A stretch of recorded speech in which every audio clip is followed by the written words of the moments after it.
మోకాళ్ళ ఆపరేషన్ అయిన తర్వాత కింద కూర్చోవచ్చా? చాలామంది అడిగే ప్రశ్న. మెట్లు ఎక్కచ్చా? చాలామంది అడిగే ప్రశ్న. నేను చెప్తాను, మోకాళ్ళ ఆపరేషన్ అయిపోయిన తిరుపతి కొండ ఎక్కండి, తప్పులేదు. కానీ కింద కూర్చోవడం అనేది కొద్దిగా ఇబ్బంది.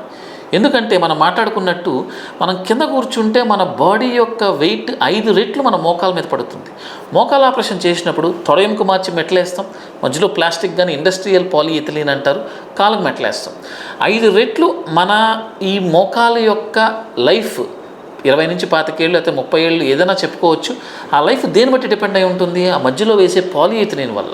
మనం ఎక్కువసేపు కింద కూర్చొని లెగుస్తూ ఉంటే ఆ పాలిఇథిలీన్ వేర్ అండ్ టేర్ పెరిగి దాని జీవదాయం తగ్గే అవకాశం ఉంటుంది.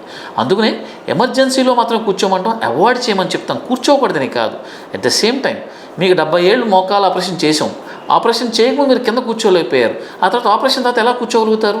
మీరు అర్థం చేసుకోవాల్సింది ఏంటంటే, నాకు 70 ఏళ్ళు ఉన్నప్పుడు నా మెడ, నడుము, తొడ అన్నీ కూడా 70 ఏళ్ళే కదా, మోకాళ్ళు ఒక్కటే వయసు తగ్గించాం. సో కింద కూర్చోవచ్చు, కానీ అవాయిడ్ చేయడం మంచిది.